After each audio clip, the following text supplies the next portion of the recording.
Buy my novel, Escape from the Village, from major booksellers online. Go to escapevillage.com. Subscribe to my Substack. Go to fountainheadforum.substack.com. Thank you. Welcome to the Party Pal. This is Fountainhead Forum 136. I'm talking with Alejandra Moreno Giraldo. She is from Colombia. She is involved with the Ladies of Liberty Alliance, and she's also a chemical engineer. How are you, Alejandra? I'm doing pretty good. Thank you very much for asking and for inviting me to your show. We're going to talk about the current situation in Colombia. We're going to maybe talk about and the Liberty Movement and see what's going on in South America. First of all, it seems like Colombia seems to be with Gustavo Petro. He seems like he's somewhat like Chavez in Venezuela, or do you think he's bad or even possibly worse? No, I don't think he's like the equivalent to Chavez. I think he has a pretty similar ideas, and he would like to do the same that Chavez did in Venezuela, which is like nationalize all the companies and as much as the private property as he can. But fortunately for Colombia, he doesn't have the power and also not the influence to do all those changes. But he would love to do it. Yes. Yeah, and I should have asked you first, how did you get into all this liberty activism?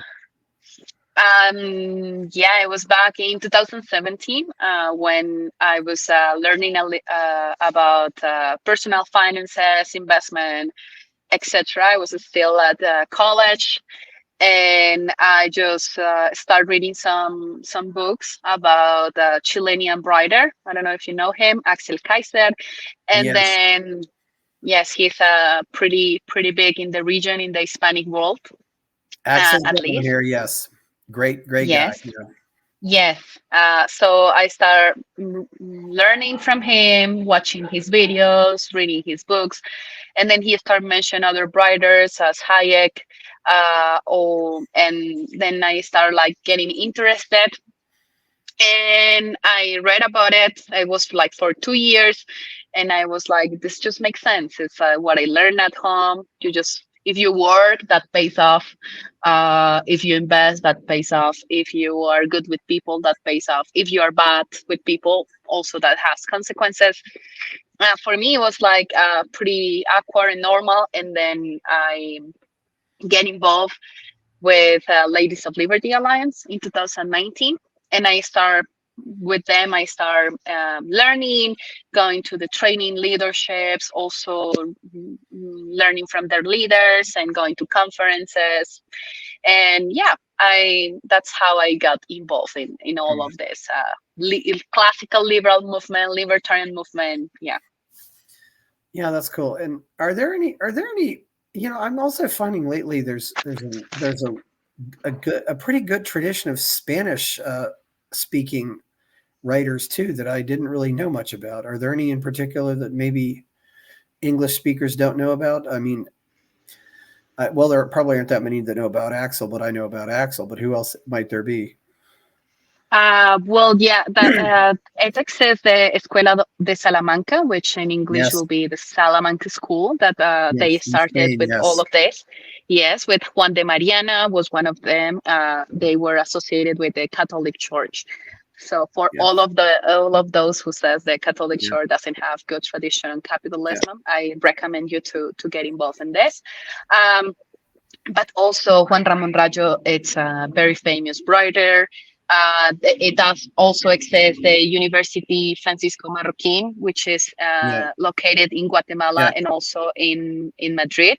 For all of them who doesn't know, this is a university that is fully focused on classical liberal entrepreneurship. It's very, very well known in the libertarian movement. Who other writers that I can say? That comes to my mind, Gloria Alvarez, that she has wrote some books. Javier Milei, also Daniel Lacalle, he's from Spain. He has also written some very interesting books, especially in investment and the Austrian school, how it influenced all the investment. I've had Daniel on as well. Who you mentioned Juan de Mariana? Who was that other person you mentioned that sounds like an older person?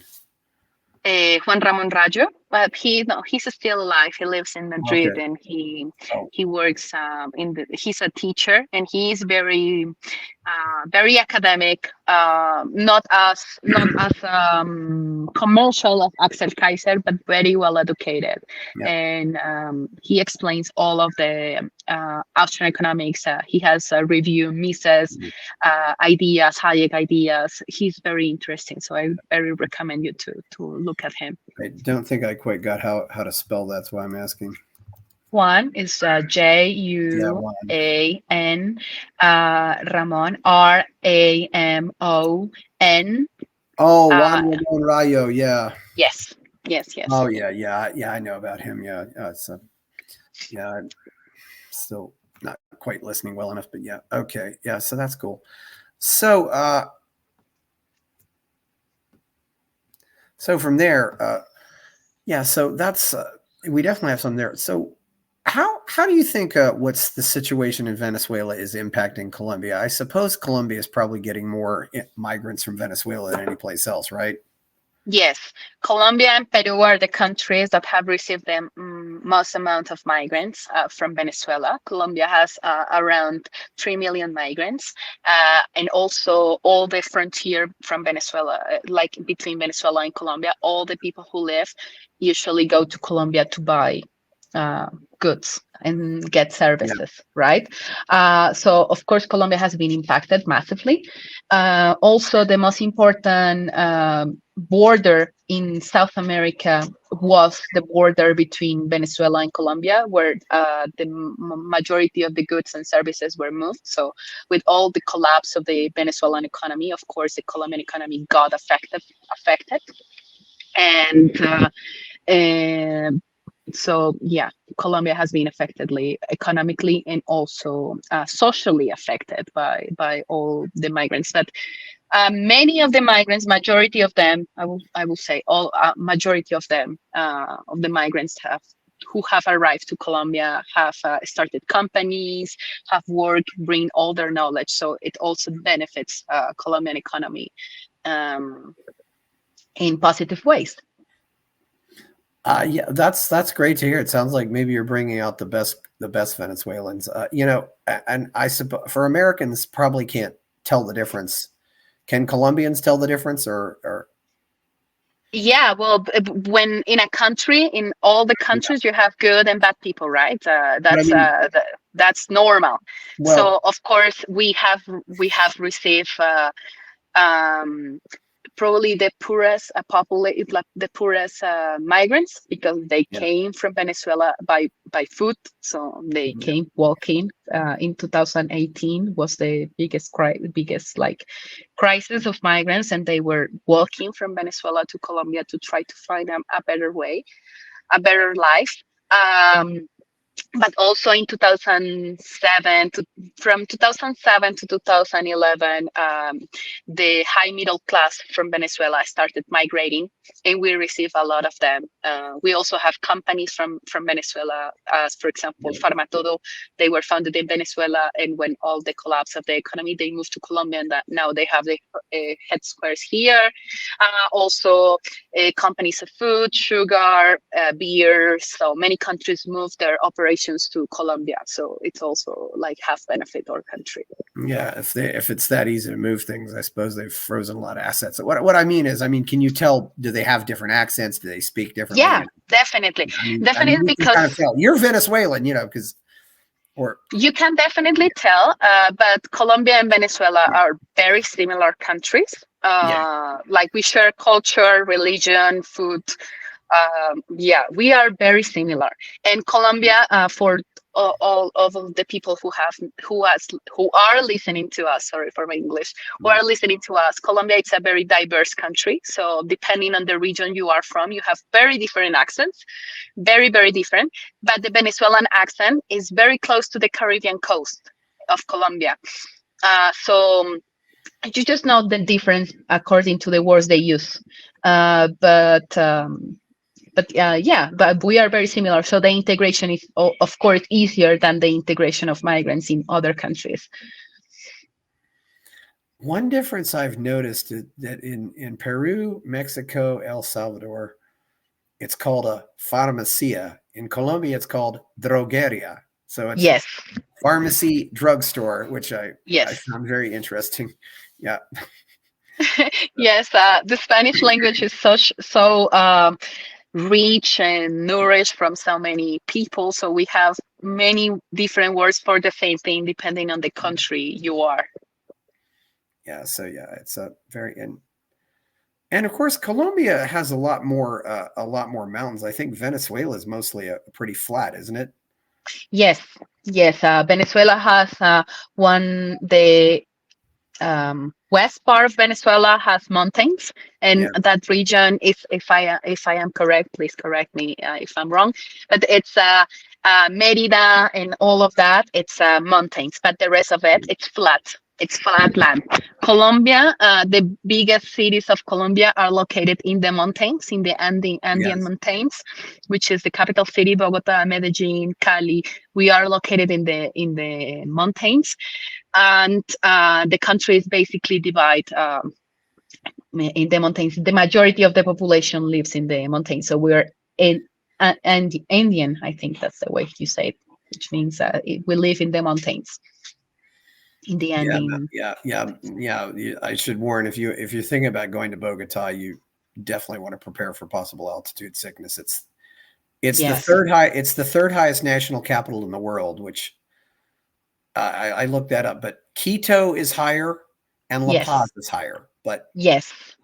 yeah, La Paz is 3,500 meters over the sea. Quito yeah, is 3,100. Bogota is 2,600. Yeah. yeah, There's a myth that says, but this is just a myth, like yeah. we don't know if it's true, that the Spaniards located the main cities in those areas because they were afraid of tropical diseases. So they No, located big cities in mountains to try to avoid that. But we don't know if it's true or not. This is just like history. that's very well. Also, another thing too, those cities, because of the higher elevation, don't get as hot. No. I'm sure it's much hotter on the beach in Colombia. Yes, And definitely. I mean, Bogota is high, Medellin is high. I think it's interesting. I think, is it Cali is pretty high, or there's No, Cali is not that high, but it's not at level C. Cali, it's around 1,000 meters over the sea. okay. I am not sure, please correct me, but Bogota is 2,600 meters over the sea, and Medellin is 1,800. So Bogota, the average temperature of Bogota is 12 Celsius degrees the whole year. Yes. Medellin, it's around 22 Celsius degrees, so it's super nice weather. Of course, it gets hotter, it gets colder, but that's the average temperature. So yeah, it's pretty nice for living Yeah. in those cities, because in the Caribbean coast of Colombia, it can get to 40, 45. If it's very, very hot. Yeah. Well, I was mentioning those cities because Colombia is closer to the USA than Peru or Argentina. Mm-hmm. They can fly down there with the smaller planes because Yes. they have to have bigger planes to go the distance. But as a result, they have more flights. I think you can still fly to 5 different cities in Colombia from the USA directly. I mean, Probably. Cali. I was also Cartagena and Barranquilla. Also Yes. have you can fly. You can get on a plane and fly to an American city directly without changing. Yes. So it's Yes. yeah. Mainly from Miami. We Latinos, we always say that Miami is the capital city of Latin America, because in Miami you don't talk English. It's mainly Cubans, Venezuelans, Colombians, Yeah. which is very nice. Well, from what I hear, also, isn't Miami's almost become the center of most of a lot of Spanish-speaking movies and television too, right? Yes. What other places are there besides that? I mean, I couldn't say that. I couldn't tell. But Miami is very famous in Latin America. I know in the USA it's also very famous. But investors want to go to Miami because they speak Spanish and they can have the American rule of law in Miami. So it's very popular for Latin American people to go to the USA, especially Miami, to invest because it's the same language. People who they pretty much can relate on. They know their culture, so they really like to invest in Miami. But I also realized I think after Mexico, isn't Colombia the most populated Spanish-speaking country, or is Spain more people? Yeah. I'm not sure how many. Let me check, but I will say that probably Colombia is the second because Spain must have around 50 million. Well, the only country in South America that has more people than Colombia is Brazil, but they don't speak Spanish. They speak Portuguese. Brazil has 216 million people. Mexico 150, something like that. And Colombia has more than Peru, more than Argentina, yes, and more than Venezuela. So definitely. I wasn't sure. So Spain has 48. So Spain and Colombia has pretty much the same population, 48 million people. And also talking about similarities, there are also very close similarities between the flag of Ecuador, Colombia, and Venezuela. Yes, I think they all use the same colors, but they're different. Because at one point these were all part of one colony or something. Isn't that true? Okay, so just to clarify, in the Hispanic world, we never had colonies. We were mainly virreinatos, so we were part of the kingdom. Yeah. And yes, the Venezuela, Colombia, and Ecuador, they were part of the Virreinato de Nueva Granada. That's the name, Virreinato de Nueva Granada. And when the independence came, we were one country, which the name of that country was República de la Gran Colombia, so Republic of the Great Colombia. And later on, Panama, Venezuela, and Ecuador independence, got their independence from Colombia. Yes. Yeah, especially with Panama, that was an interesting way they got their independence. But yes, yes, they were both. Yeah, and Panama does have a totally different flag, but yeah, that's also interesting. Also since I haven't had a Venezuelan go on here, but Venezuela right now is making some. They seem to want to take part of their eastern neighbor, Guyana. If that happened, do you think would Colombia get involved, or would they just kind of sit back and let them do whatever? So that conflict is much more complex than just that Venezuela wanted to get one part of Guyana, because that part of Venezuela, of the Guyana, that part Essequibo, that part was colonized by the Spaniards. So according to the international law, if you get independent from the country, all the part that belonged to that country, now it's part of the new republic. So in theory, it will be part of Venezuela, the Essequibo.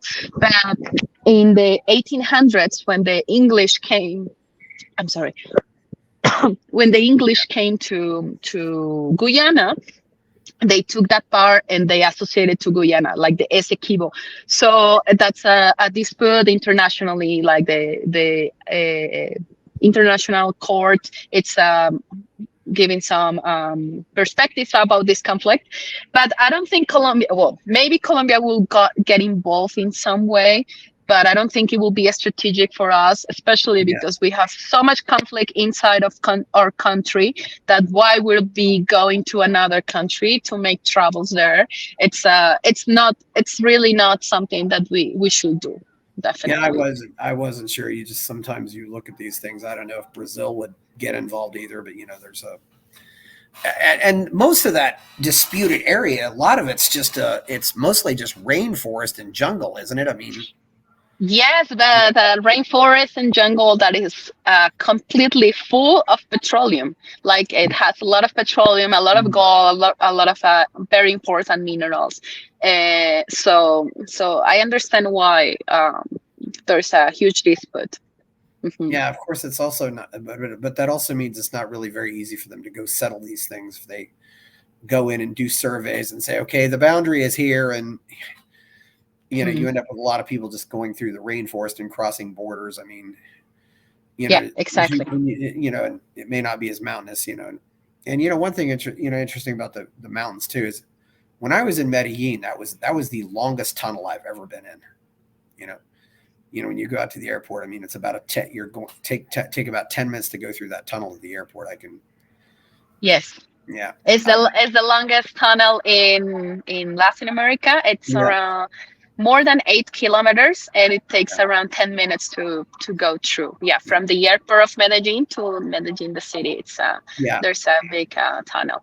So Colombia, because we are located, as I told you before, in the mountains. The majority of the population lives in the mountains. We need a lot of tunnels to connect and make the infrastructure easier and move faster. So we are building a lot of tunnels, yes, in the country. And when you have mountainous areas, it's also very hard to build airports. Yes. Because you need a lot of flat land, and you also need clear land. So the airports can take off, and of course, so they can get up over the mountains. Yes. So they don't run into the mountains once they take off. It's Yes, flying in Colombia, it's not easy for the pilots, but they get very, very well prepared when they learn here how to fly. Yeah. Although it's interesting because Avianca is also one of the oldest airlines in the. I think KLM is the only one that's older than they are. They've been around since the 1920s. Yeah, that's the unofficial national airline of Colombia, Avianca. Yes, it's a private airline, but it's the oldest one, and it's the most popular in Colombia. It was founded by Germans in Colombia in one city named Barranquilla. Yeah, in the 1920s. Yeah, so and they've actually taken up some. They're actually expanding to some of the other countries too. So Mm-hmm. Yeah. Yes, they have They fly to all the Latin America, also to Europe, United States, some part of Middle East. Yes, they're very big. Mm-hmm. There are a lot. There are a lot of little airlines in South America. I find that very interesting. There's quite a few, because there really isn't that. You wouldn't think there'd be that big a market to support them, but there is, of course. But sometimes it seems like there's more options there especially considering the size of some countries compared to America. It's a Yes, I think something very interesting about Latin America is that we are a huge region where everyone speaks the same language and everyone pretty much have the same religion. So it makes that making business is very, very, very easy. Except for the fact of our laws.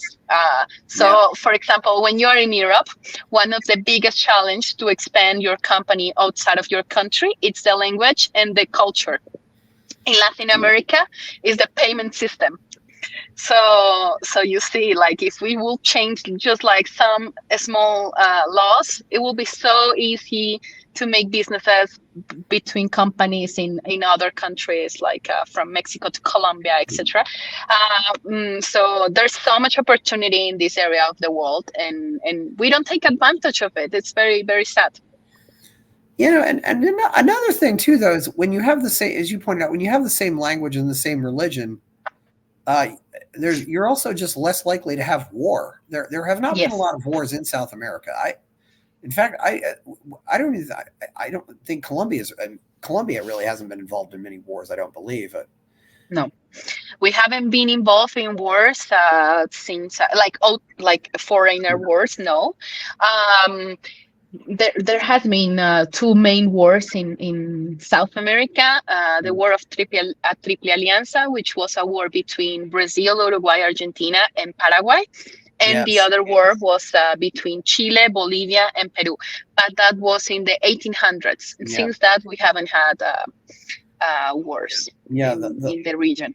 The War of the Triple Alliance was really horrible. And when you look at it, you just wonder, why did these two big countries and small countries all decide they're going to make a war on little Paraguay? And it's like, oh, this is not, Yes. It just doesn't. I do actually. I think there was also a war between Bolivia and Brazil once, because there's a state in Brazil that used to be part of Bolivia, and I know Bolivia lost its coastline in one of those wars too, because they did have a coastline for a while. Yes, Bolivia lost their coastline in the war between Chile, Peru, and Bolivia. But I am not sure about the war between Bolivia and Brazil, but I can guess because Brazil had Brazil invade some countries in the region in the past. Yes.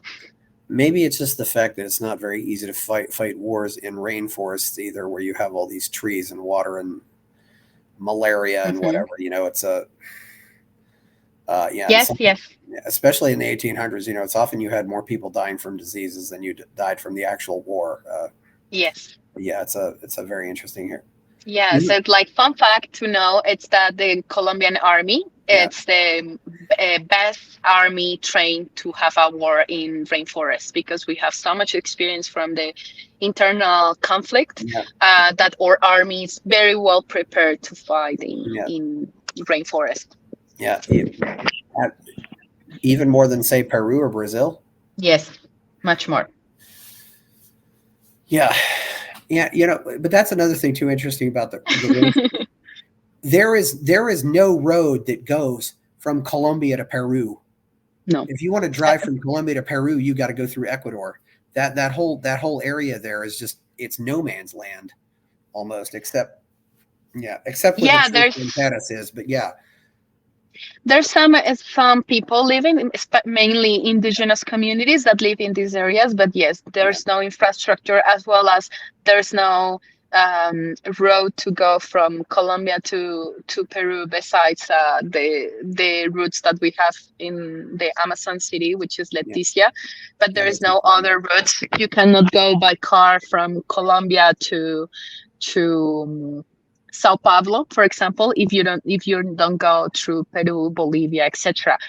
But also, like, if you see, Colombia doesn't have routes to go from the capital city to other cities inside the country, because they are in the rainforest. So our infrastructural level is very, very low and very weak, mainly because we are in the mountains. So it means that building a highway in the mountains is 2-3 times more expensive than doing it in flat land.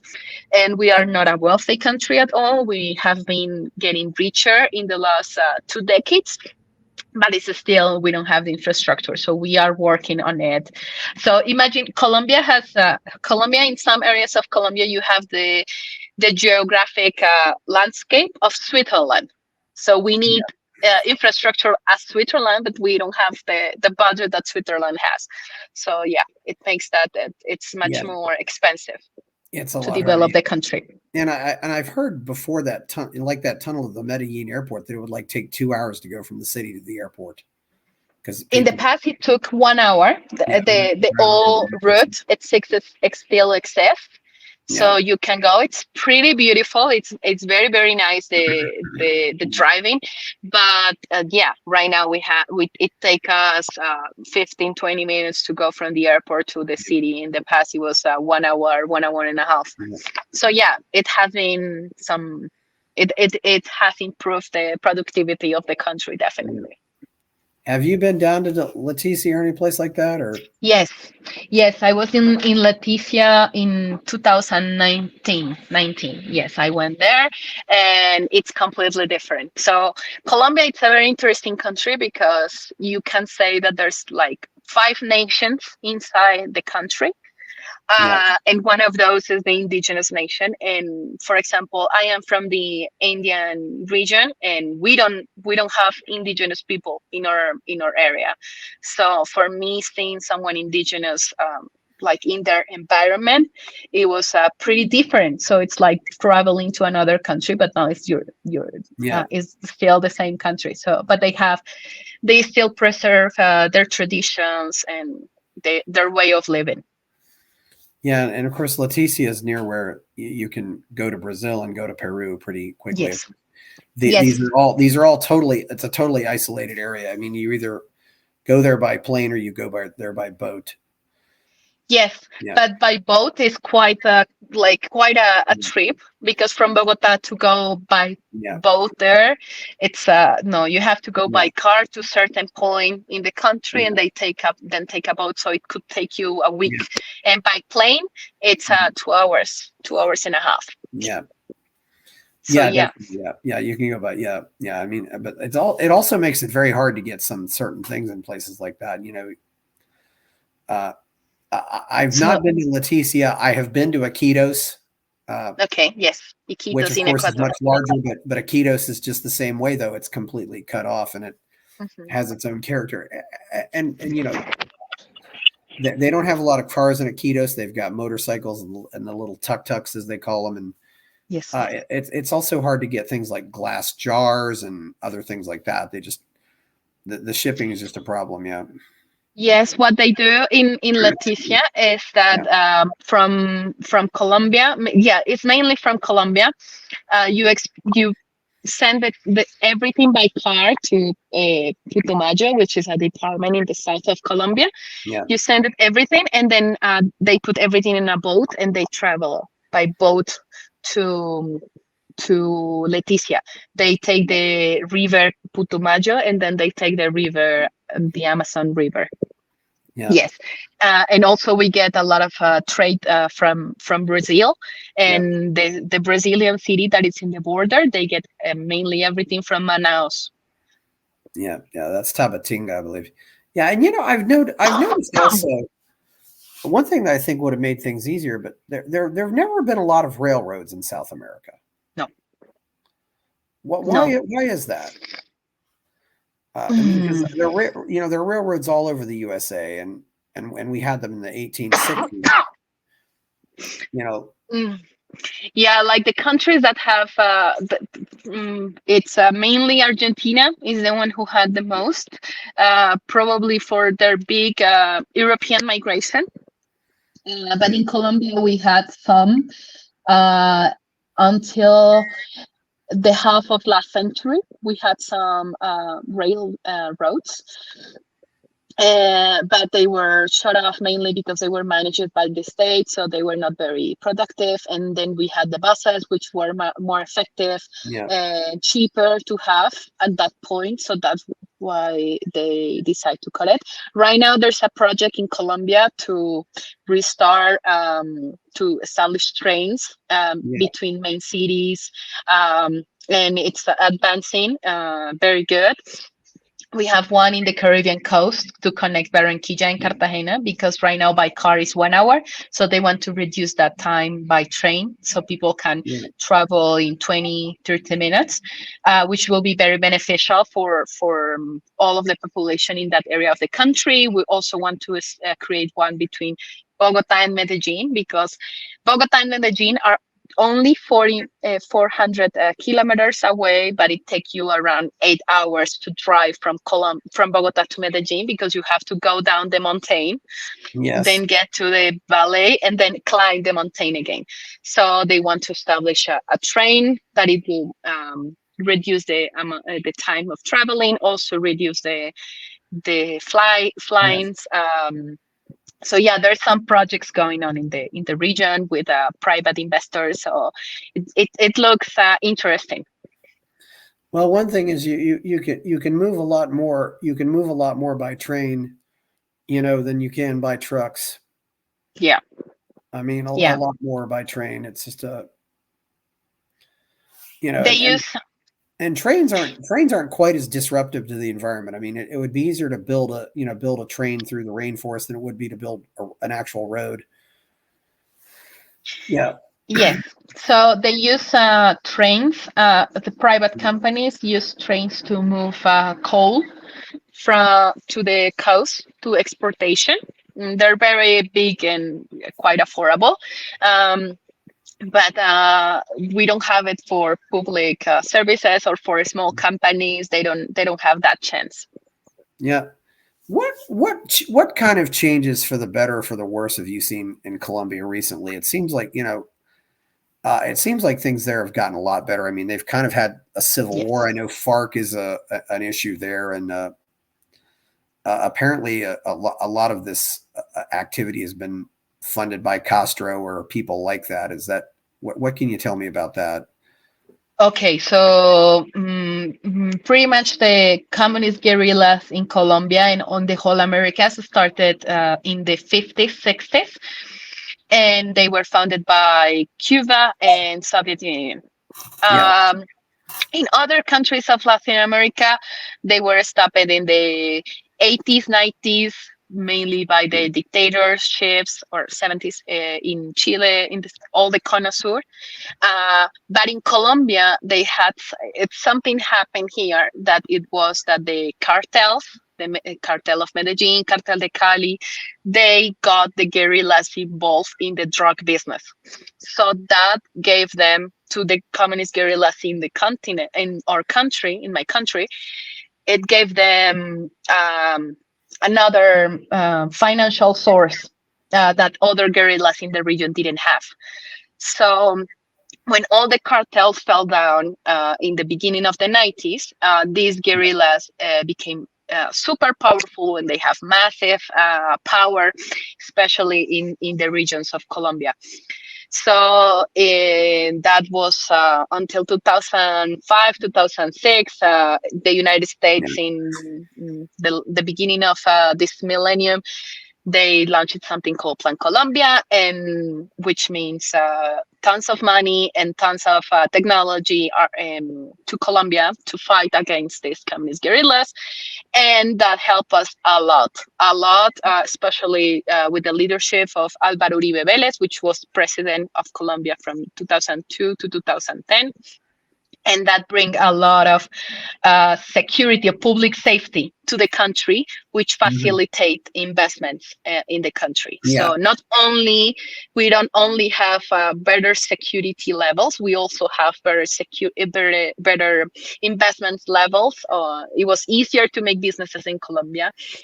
We also produce petroleum and oil and gas. And during that time, petroleum and gas was super expensive. So we also had like all that bonanza petrolera.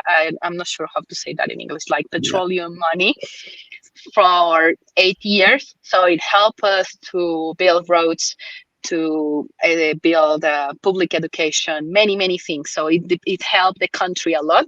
So you could see at that time how the country was advancing. We also get accepted on the OCDE, which help us to have better way to make laws, public, I forgot how to say that. Yeah, public laws and infrastructure, etc. And the country was going better and better. And then, well, the COVID happened. We had like an economic crisis, very big, which made that the whole population was very disappointed. And then we elected the current president, which is Gustavo Petro, and he had basically leftist agenda, which is summarizing everything inside the state, nothing outside the state. So it's he's a communist. His ideology is communism, which we all know, or I hope we all know, that is not efficient, not the best way to establish an economy in a country. But he is very inefficient. He is also very unpopular. He was part of an armed group, so it means that the people don't like him. He only win with 700,000 votes. So the difference between him and the other candidate was just 700,000 votes, which is not that much. Is the population of a small city in Colombia. So he doesn't have too much political capital to make all the changes that he would like to do. He also is not being efficient. He hasn't been able to do just not one thing of all the promises that he made during his campaign. And his popularity is 28%. So yeah, he's a very unpopular president and very inefficient. That he's worried more about foreigner issues than the issues of Colombia, which are, security levels. We are still a country. We're much better than in the beginning of in the millennium, but we're still a country in war in many areas, and the kidnappings, unfortunately, have been increasing. Terrorist attacks, and he's not being paying attention to that because for him it's not important. So that's very sad. Yeah, it's often what they call anarcho-tyranny. You just let the criminals do whatever they want. Exactly.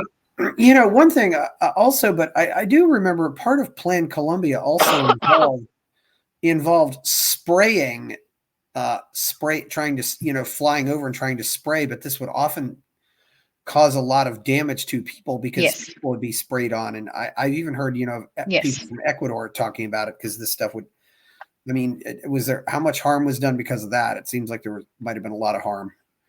So the one of part of it was spraying with glyphosate, which is like herb poison to kill the cocaine plant. But that was forbidden by the Colombian state in 2015, 2016, something like that, because of the harm that it provoked in the population.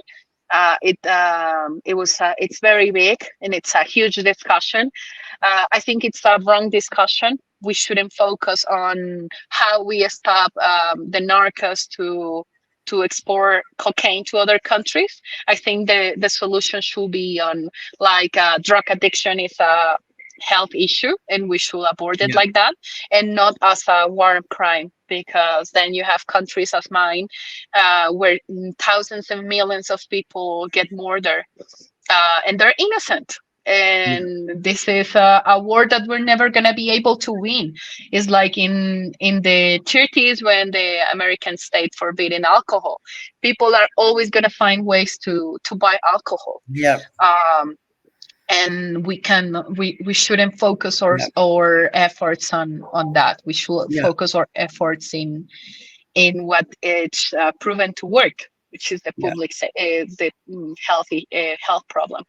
Well, if the USA legalized drugs, how much of an impact would that have on Colombia? I think that's kind of hard to measure right now, but I think this conversation should be led by the United States. Definitely, Colombia doesn't have the power to do it. We will be closed. We wouldn't be able to trade with other countries, I'm pretty sure. So this is a conversation that needs to be led by the United States. But also we see other things that are horribly happening in the US, like fentanyl addiction, opioids addiction. So we need to start talking about the public safety and how this is affecting the health of people, and not just bombing thousands of areas of other countries. And I don't. I don't know what makes people think that something can disappear. And of course, you can talk about drugs, you can talk about alcohol prohibition, but look at for thousands of years, prostitution has been illegal, and it's never gone away. And it never will go away. Exactly. And Colombia got that reputation because it, had arguably, one of the richest drug dealers in the history of the world, although they really don't know how much money he had, but Pablo Escobar, who apparently had, because, people like that don't file taxes, they really don't know, but might have had, $10 billion or $20 billion, a net worth of $10 or $20 billion. Yeah, he was so rich that he could directly have a war against the Colombian state. So just one person against the whole wealth of one nation. So he was pretty rich. I did notice there were some places selling T-shirts of him. Is he viewed positively or generally negatively, or is it just kind of like a folk hero there? For me, it's pretty negative. His actions cause a lot of damage to many people. It's I always say it's the equivalent to wearing a Stalin T-shirt or a Hitler T-shirt, and we feel proud of it. No, we shouldn't. But I understand it's part of we don't know what really happened. And in Colombia, people just take advantage of the ignorance of others. They want to make business, they want to earn some dollars, so they just sell the T-shirts that some people who watched Narcos once think is cool. So yeah. And I think also, you might see them driving around in the fancy cars, and they see this is the only way I can get out of the poorhouse. Yes. So for many Colombians, that's a very fast way to get money, and it's true because you get a lot of money very, very fast. So that's also something very harmful the narco culture brought to Colombia. But that's the way you can make business very fast, and it's also associated to this business is not involved in with the state. The state doesn't get involved in it because they don't pay taxes. They don't have to follow the same rules than other companies. So maybe if our law system or business way to make businesses and create businesses in Colombia was as easier as is it to create narco businesses, we could make the same amounts of money as fast as in the drug business. These are questions that the Colombian politicians never ask themselves, and it's very sad. It's very sad that this never came to their minds. And while this goes against my libertarian sensibilities, Escobar even brought in some hippopotamuses into Colombia, and I'm like, why are you bringing these hippopotamuses into a continent where they don't exist? I guess the Colombian government went around and sterilized all of them. So once they all die, they're going to be gone. But like hippopotamuses don't belong in Colombia, No. Yeah. No, and they became a huge problem. So for the ones that don't know, Pablo Escobar created a zoo in one part of Colombia, and they brought a lot of African animals. And they became a huge problem for us because they don't have natural predators. killers. Yeah, the predators. Thank you. Yeah, for example, lions, for example, will gang up on hippopotamuses. Exactly. But we don't have those animals here, so they became a huge problem, and now they're killing people because the population is just growing and growing and growing, and no one is killing them, no one is eating them, so they're growing and growing for around 30-40 years already, and they're creating huge damages. And so that's a discussion that in Colombia it's been in health. How are we going to face this challenge? So one of them is to sterilize them. Some other libertarians, much more crazy, say that we should just create a shooting competition and have a very high entrance fee. So that's ideas are very welcome because this is a huge problem. And it's not like it wouldn't be like sneaking a rabbit into the country. It's not like you can really hide hippopotamuses very easily. No. I mean, as far as I know, they're real. I suppose the most dangerous animals in South America probably are the snakes. No. We have leopards. No, leopards. No. We have some cats. Yeah, I wasn't sure. Yeah. Yes, big ones. Big ones, and they go from the whole Americas, like probably from Argentina to Mexico. So they're very big leopards, and yes, I don't remember exactly the name in English, but yes, they're similar to pumas, lion, yes, pumas, or just grandes gatos, big cats. Yes, exactly. So where do you think Colombia is going to go from here? I mean, we've just had a very impactful election in Argentina, and I'm sometimes saying this could be the democratic and capitalist equivalent of the Bolshevik Revolution. This could be huge impact. How do you think that? We all hope that. My friends in Argentina, they're they have a lot of hope that the good changes are gonna be made. In Colombia is not like Argentina culturally. We have some differences. mainly because the state in Colombia doesn't have the power that the Argentinian state has. Here in Colombia, you can make businesses without, like, very easily. The state cannot control you as much as they can in Argentina. But I think the biggest problem in Colombia, it's still the public safety.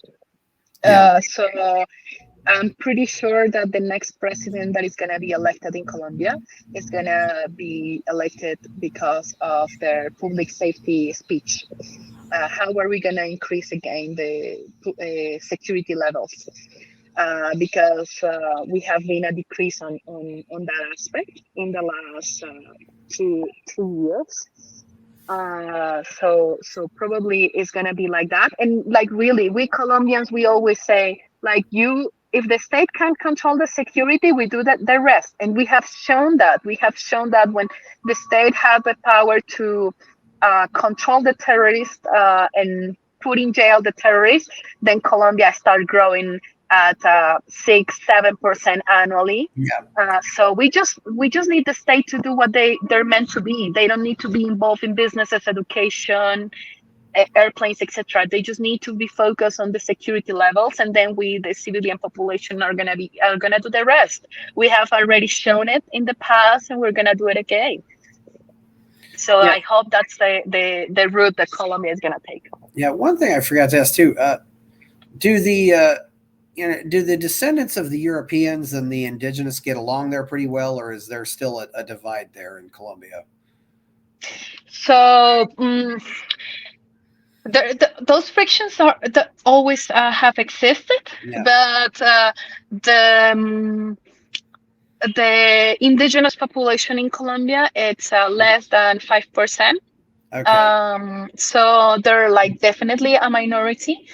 But and like the rest of the population is mestiza. How do you say mestiza? I imagine it's pretty similar. Yeah, so which means that the Europeans, indigenous, Black people, we all get like mixed. So mestiza, the majority of, yes, we don't have racial problems as maybe in the US you have. No, we don't have those things here, not at all. There's some areas of the country with more Black population or indigenous population than other areas, but we can move around, we can be friends. It's pretty normal. Well, I still see some tension in Peru, so that's why I was just bringing that up, which Yes, because Peru, Mexico, and Guatemala are the countries in Latin America that were the less mixed. So I guess around 70% of the Guatemalan, Mexican, and Peruvian population descend from indigenous people, communities. Colombia, Venezuela, Brazil, Argentina, we are not like that. We are very, very mixed. Yeah, this is one other thing too. When I was down in Medellin, I also went to Comuna Tercera. Community 13 was just really interesting. That was what can you if people go to Medellin, what can you tell people about that? So this place that Chris is talking about, it's a neighborhood in Medellin that was the most dangerous neighborhood in the entire world in 1991, 1992. So it was all the armed groups of Colombia, like far right, far left, drug cartels, everything that you can imagine was there in a very small portion of land. So there were a lot of fights between these groups. Yeah. And in 2002, as Álvaro Uribe Vélez authorized some military intervention. So the military get into there to basically kill the head of these terrorist groups. Yeah. And that brought some certain peace, but not really at all. It was like a huge tension. And then with the transformation of Medellin, the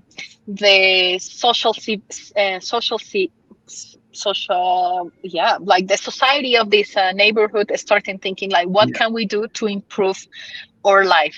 So the mayor of the city of Medellin, they decide to build electrical stairs to bring some kind of, yes, to bring some infrastructure to the area. And then the people start making graffitis all around, selling things, establishing restaurants, businesses, bars, all of that, creating classes, schools. But all of this was with private money. I want to clarify that because it's very important. And now it became a very touristic place. And when you go there, they show you what happened in the past, which was like 30 years ago, which if you think is not that much time. And now it's probably one of the most touristic places in Latin America. So it's very important to see how the private sector can impact very good an area when there's some standards also security levels established previously. So this place is very interesting. I very recommend you to, if you go to Medellin, this is one of the areas you should go, because it also brings a lot of inspiration to see like things can change in all areas of the world. If Medellin was the most dangerous city 30 years ago, and now is one of the most famous cities in the world where everyone wants to go, why your city cannot do the same? If we did it, why can you not do the same? So I feel very proud of my country, of my people, because we were in critical conditions and now we are advancing. So I hope that my kids and my grandkids are gonna live in a developed country. It takes a lot of work, but we are doing everything that is needed to do it, you know? Yeah, definitely. And, Medellin seems to attract a lot of entrepreneurial and business types too. It's definitely become it's not just expats who are going there to retire, but they're going there to do interesting things and meet with interesting people. Yes, and also Medellin has something interesting that has very big companies in Latin America, insurance companies, construction companies, and they're in all of the year in many countries in Latin America, Chile, Mexico, Peru, also in Texas, Florida. So it also makes that the city is wealthier because the headquarters of these big companies are established in Medellin. So it also increased the salaries, the social capital. So many good things are happening in the city. The companies are designing ideas to sell to the US because, as Chris said before, we are very close to the US by flights, just 3 hours. And by boats, it's a straight line. So it's a huge opportunity. The other thing too that's interesting about Colombia is Colombia is really not dominated by one city. Yeah, you look at Peru. Lima is about 1/3 the population.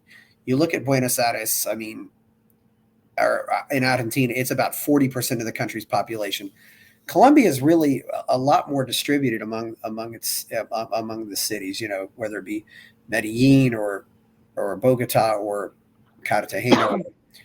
Yes. Yeah. And every city has so the main 4 cities in Colombia are Bogota, which is the capital city, Medellin, Cali, and Barranquilla.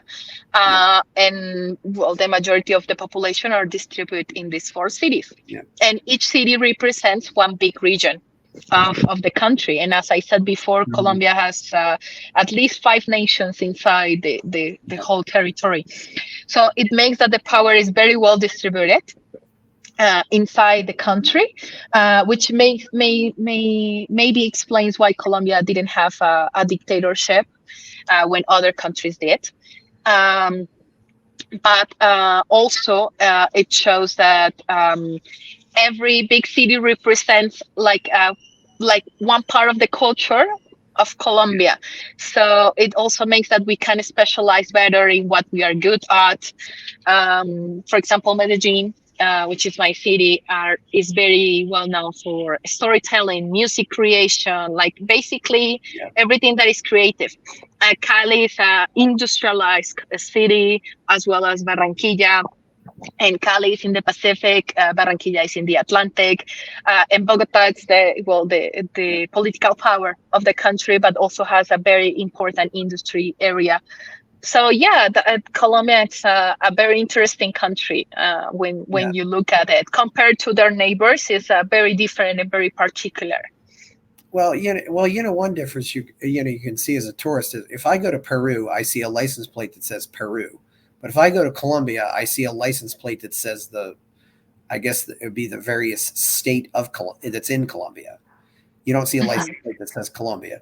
The same way the same way you go to Mexico, you don't see a license plate that says Mexico. You see a license plate that says Chihuahua or Guerrero or Nayarit or whatever. It's I don't know. So maybe Colombia has always been a little more decentralized than some of the other countries. In theory, not really, because in theory we are a decentralized country. Yes, our constitution promotes the decentralization of the state, but really it's not like that in practical. At least in the political terms, it's not like that, and that have affected the regions.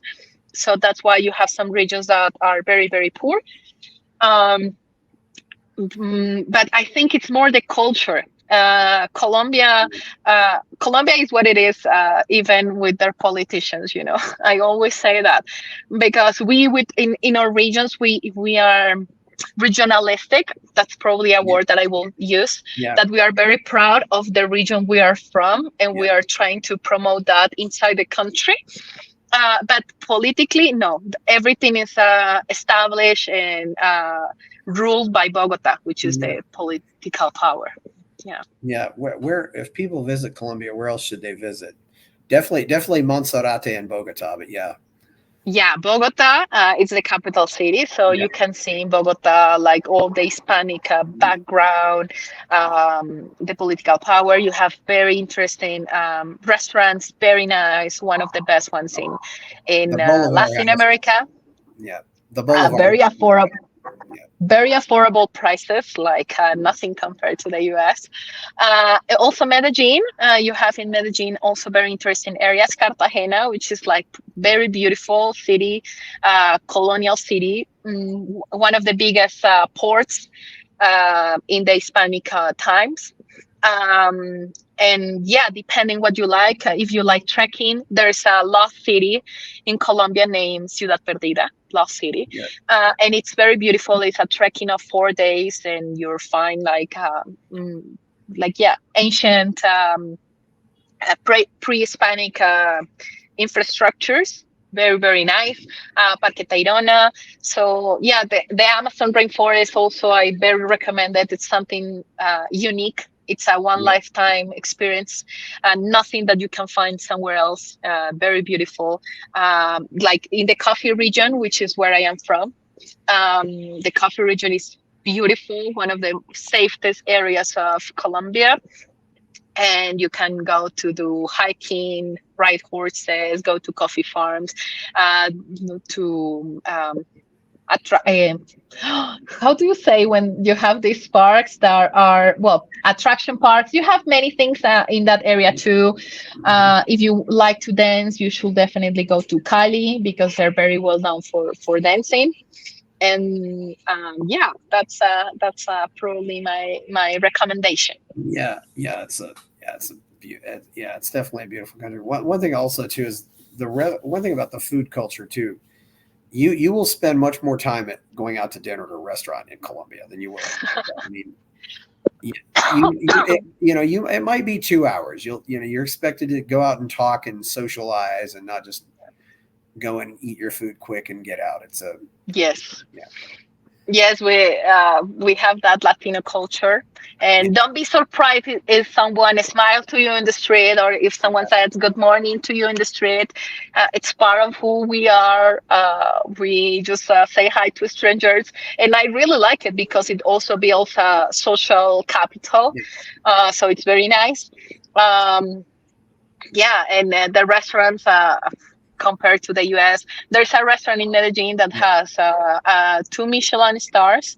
The name is El Cielo, and the price is like $200, $300 maximum for 2 people. Yeah. So imagine that in New York, you will not be able to have that. Something I've wondered about is, in America, people will say good night, but in all the Spanish speaking countries, they will say buenos noches, which really means good nights. Yes. So it's like, okay, why is it more than why do you say good night instead of good night? It seems there's actually a study that asked that question, because Spanish is the only Romance language that says good morning or good night or good afternoon in plural. It's the only language. All the other Romance language, they said it singular. So it's something particular about the Spanish speaking world. Yeah, that is very interesting. So also, do we want to say anything about Shakira and her tax issues since she's from Colombia? I don't. I mean, it's Shakira. I love Shakira since I remember. I always wanted to dance like her. I think all Colombians, we have a dream about it. And it shows how Spain is controlling so much, like their citizens and how they spend their money. There's no freedom. There's no the possibility to make businesses in Spain, which is very sad, because this is such an amazing and beautiful country. And Shakira just went there and said how much is it, and she just paid. So my conspiracy theory about this is that she made all those songs about Piqué to be able to earn more money and pay this debt, and just like, goodbye Spain, thank you for everything, but I'm just going to the US again. Yes. So it's kind of fun. Yeah, and you probably got to get out here, but before we go, we need to comment about this various tweet here from Gustavo Petro, and then of course the response from Nayib Bukele, and Bukele's and Petro is ha ganado la extrema derecha en Argentina. The extreme right has won in Argentina, and he's talking about Milei, and there's a little more to it, but Bukele responds with ahora dilo sin llorar, or llorar. Yes.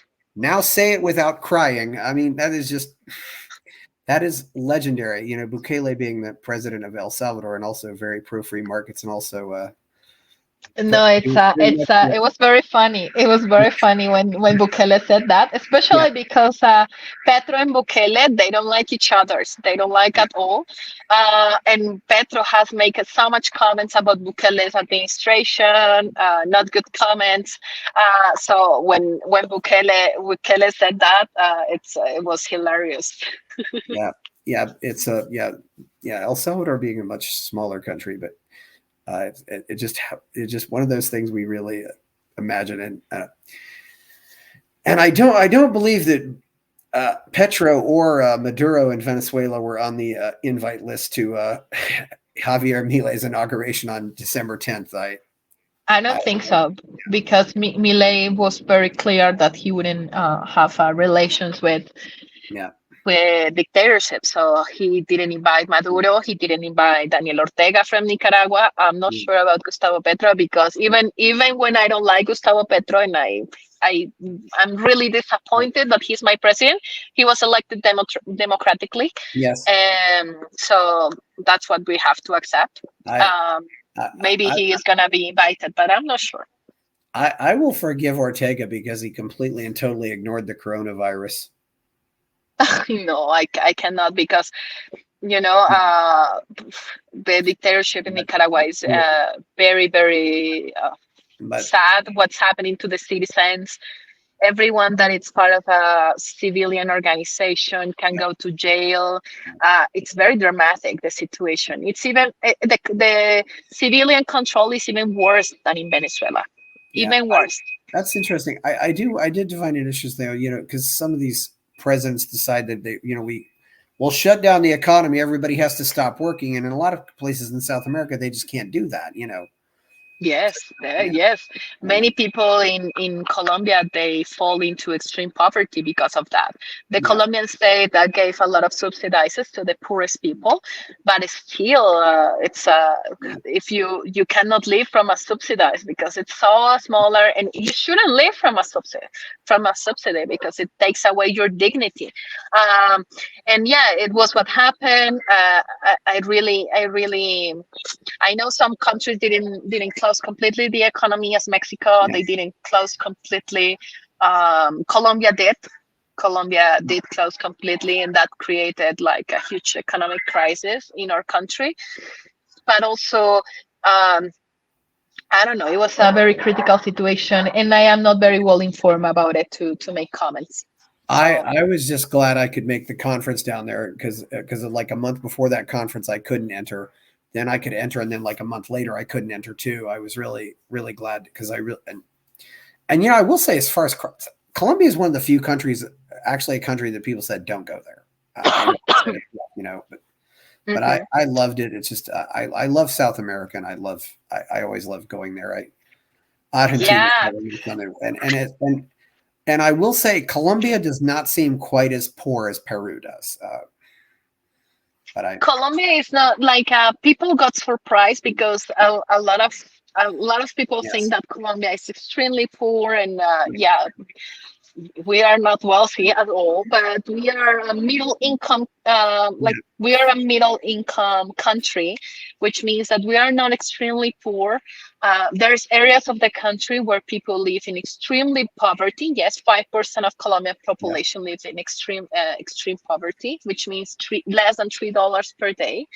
So it's crazy, but majority of us don't live in extreme poverty. Thanks God. Yes. Well, yeah, and I'm hoping that the Colombians and the Venezuelans will teach the Peruvians to play baseball, but Peru, it's all soccer. Yes, and also it shows the Caribbean influence of our countries.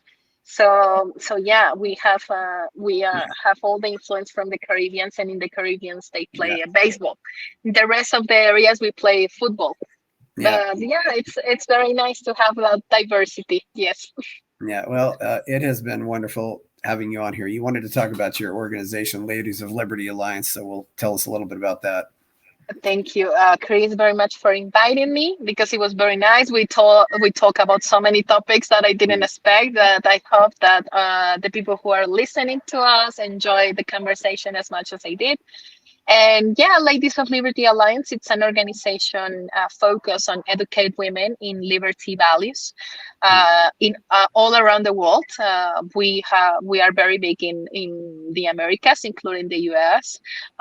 So I hope you follow us on Instagram as Ladies of Liberty Alliance. And yes, hello, yes, Ladies of Liberty Alliance, yes, all over the world. It's going to be interesting. You didn't go to Mongolia. I met you in Medellin. That's right. Yeah. Yes. Yeah. Yes. That wonderful city. In Mongolia, I was when you had the conference in Mongolia, I was not involved in Ladies of Liberty Alliance yet. Yeah, it's a beautiful country. I definitely need to get back there. Yeah. There's a lot of places I want to get back to. In fact, I wanted to. Yeah. So, well, please like and subscribe. Like the video, subscribe to the channel, give the video a thumbs up. Check out my Substack, and I have a novel called Escape from the Village. Thank you, Alejandra. I'm Chris Baker, and we're out.